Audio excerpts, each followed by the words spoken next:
section from the show I've been working on. It's about my time in show business, and this particular scene occurs in New York City, just after I graduated from college in 1978. And for those of you who are doing the math in your head to figure out how old I am, bear in mind I was a prodigy. Luckily, you're off by 20 years. Maybe 21. There's one other thing I got to say before we start. I sort of went back and forth about saying it, but I have to, just so you know. I'm aware of this. In this scene I'm doing, there's going to be a lot of name dropping. A lot of name dropping. And people do that because they want attention, they want approval, they're insecure, and there's the reasons I do it. Anyway. But not tonight. Tonight I'm going to do it because it's part of the plot. All of these names of the people I mentioned are people who keep the plot moving along. If they didn't, I wouldn't mention them. Like, for instance, under no circumstances will I tell you the story about the time I met John Lennon. I met the legend, John Lennon. Now, I'm not going to tell you that story because it's not germane. Under any circumstances will I tell you. Yes, it's a short story. Yes, it's incredibly entertaining. Yes, it's very funny. This is the one thing you'll take home tonight if I tell it. But I can't, because unless somebody says, please tell it, or smiles at me, or tell the story. I guess I'm going to have to. Okay, so when I got to New York City, my first job was washing dishes at the Suen restaurant on the Upper West Side, 91st. Clearly somebody who's been there. Broadway, 91st, and I was washing dishes. That was my first job, and it's a small restaurant, and a very, very small kitchen, maybe 12 by 12. And I'm there washing dishes, and the waitress walks in the first night and says to the cook, John and Yoko really like the fish tonight. That's what she says. John and Yoko really like the fish tonight. And she leaves, and I turn to the cook and say, John Lennon and Yoko Ono? And he turns to me and says, yeah, why? Do you like their music? A moment later, they walk inside the kitchen. John Lennon is this close to me. And for you young people, John Lennon was in a band called the Beatles. You might not know about it, but your parents likely do. Definitely your grandparents know all about this. It's been John Lennon, the legend, by the way, not the other John Lennon. This is John Lennon, the legend. So he turns to me, says, and he says in his Liverpudlian accent, thank you. And when somebody says thank you to you, you say, you're welcome. You're welcome. Unless you've had the chance to speak to a legend, and I'm checking you guys out, it's clear to me, none of you have met a legend. None of you have met a legend.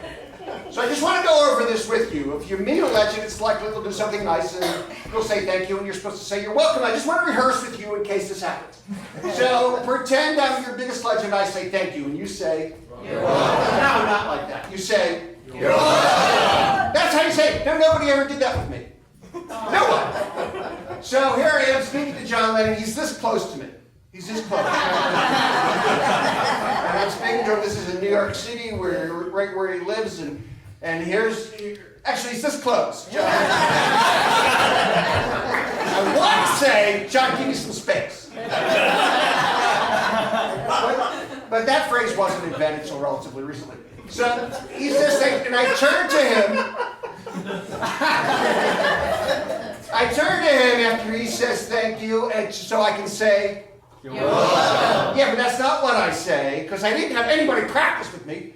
And I look at him, and I go, after a while, I knew I wasn't going to say you're welcome. I just wanted to even say you're.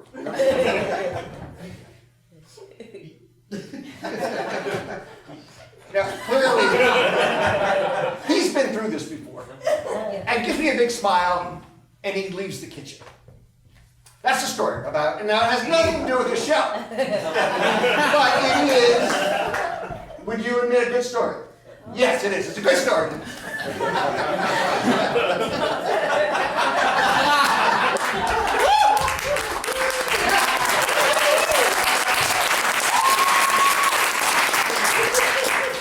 About meeting John Lennon. On for the show. Bruce, you knock on the door. Mike, I'm not knocking on the door. Stan, you knock on the door. Stan doesn't knock on doors. Stan, when did you start speaking in the third person? Stan doesn't recall. These are the two men I'm in a comedy group with.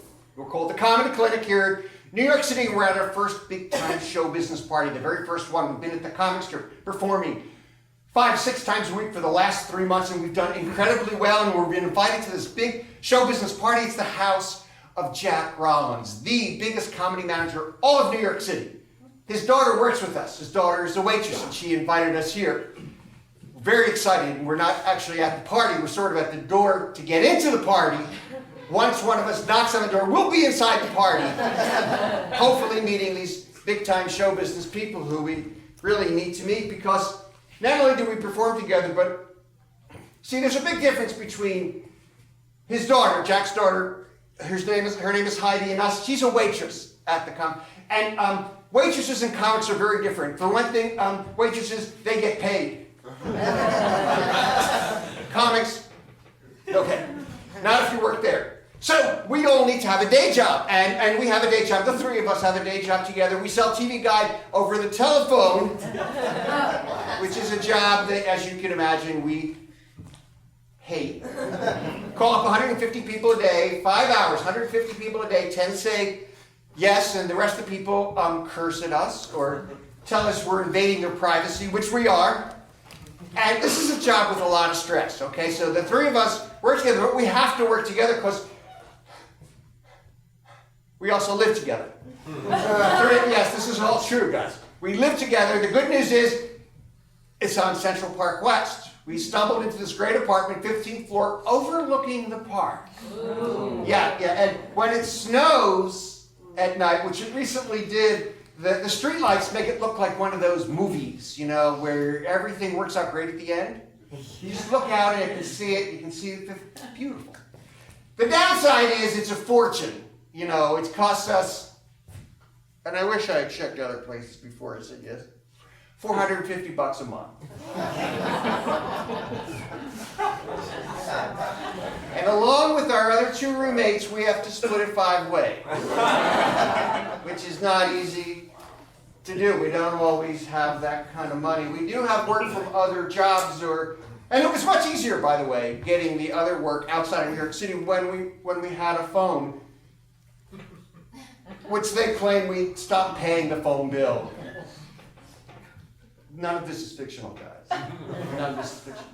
So we're struggling, but here's the good news. We're at the Comic Strip last week, and we opened for this comic that Jack Rollins came in to see. This comic, hilarious. This is the best comic in New York City, but it's likely you will never hear of him, and I'll tell you why in a second. His name is Larry David. And he's the grumpiest person in all of New York City. And anybody that grumpy is just not going to get anywhere in show business. Nobody likes grumpy people. You guys like grumpy people? No! It's going to get nowhere. So we opened for him. We did great. We did great. And we looked, and there's Jack Rollins, laughing and laughing and laughing. We didn't get a chance to speak to him after the show. Here's our chance to speak to him. We know things are going to happen. We have a good feeling about this. And we want to sign a contract because people in show business, we know sign contracts. Mike brought a pen with him. So we are ready. Once we get in there, we are going to sign a contract as soon as Jack Rollins sees us. Hey, Bruce, I have an idea. Why don't we don't have to knock on the door. We just wait for somebody to exit, and then we just run in. Stan concurs. Guys, the party just started. Nobody's going to exit for hours. The door flies open, and out rushes Larry David. And as he passes by, he says, "Worst fucking party I ever been to." He has a way with words. He rushes out. We look to the door, and standing in the door is Jack Rollins, holding his cigar the way managers are supposed to have cigars. This may be a first in show business. We may sign a contract before we even get into the party. Jack Rollins looks at us. We look at him. And in an instant, it's absolutely clear that Jack Rollins has no idea who we are. None. He turns around and he goes out, back into the apartment, and a second later, "Hi, boys. I'm Jane Rollins, Jack's wife. We saw you at the comic strip. You were fantastic. Come on in, have something to drink." We walk inside. This is a huge apartment. Everybody stops what they're doing. Clearly, people have seen us at the comic strip. Look at us, and then turn right back to their friends. It's like, in a way, it's like with contempt they look away. Contempt. "Well, I just wanted to be here just to check it out. I'm going back." Stan can't let Mike walk through the streets of New York alone. "Listen, guys, you're not going anywhere, okay? Okay? Unless you like the job selling TV guide over the phone. If you like the job selling TV guide, then you can go. But I don't think you do. Let's just stay. F it out. That's all we need to say." This is a large apartment. I mean, it occupies an entire floor. I bet this man pays $475 a month. Could be $500. It's huge. And everything in it is beige. It's all beige, but different shades of beige. Like the couch in front of us, light beige.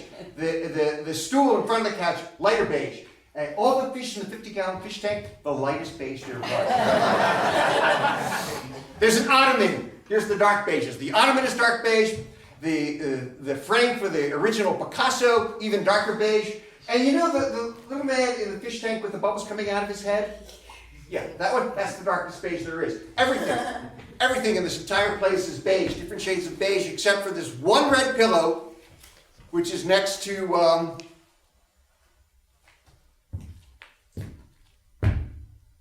Robin Williams. I'm at a party with Robin Williams. He's Jack's new big find. Hilarious. Very funny. He's got a TV show called Mork and Mindy, apparently. I don't know. I've never watched it because we're having a little problem with our electricity. I think it's the extension cord that goes into our neighbor's apartment. They will not tell us, but it's just not working the way it used to. Anyway, he's Jack's new big find, and everybody's really excited about him. Maybe I will be too. We spot a place to sit down about 100 yards away. And the color of it is beige. Have you guys been there? That's more like sandstone. It's really not beige.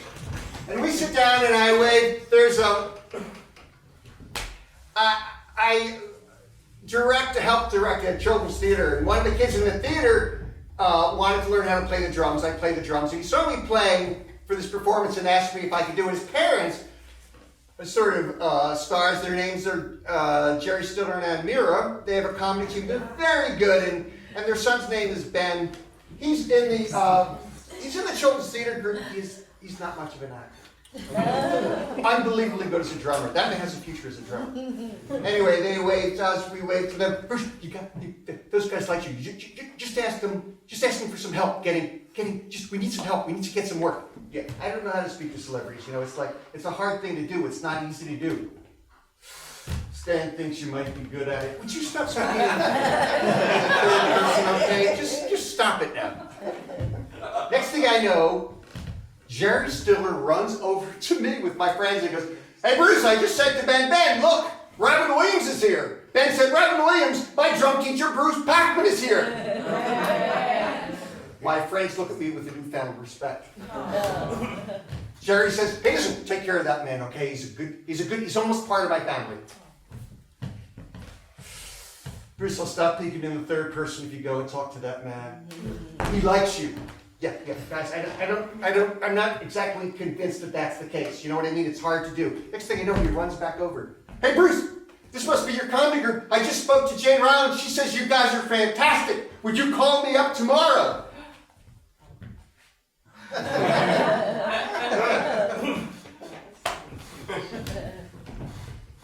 Not much words, Bruce, but you did a really great job.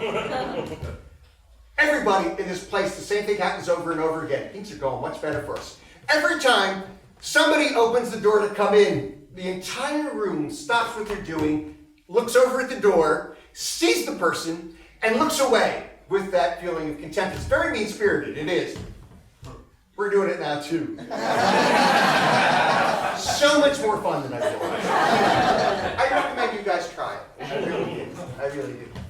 We're talking, we're having a much better time because things are getting better. We might be able to leave that job. Next thing you know, the door opens, everybody looks over,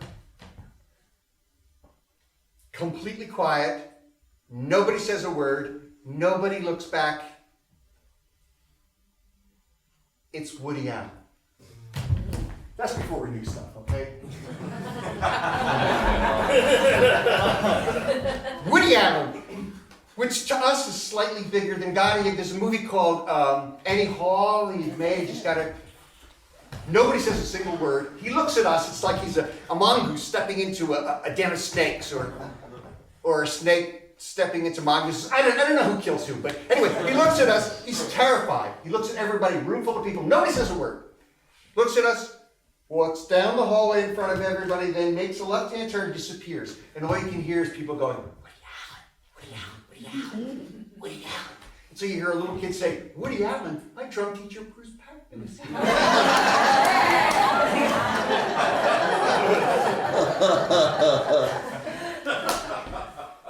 I gotta go to the bathroom. I've had to go to the bathroom ever since we had to get in, and I gotta go.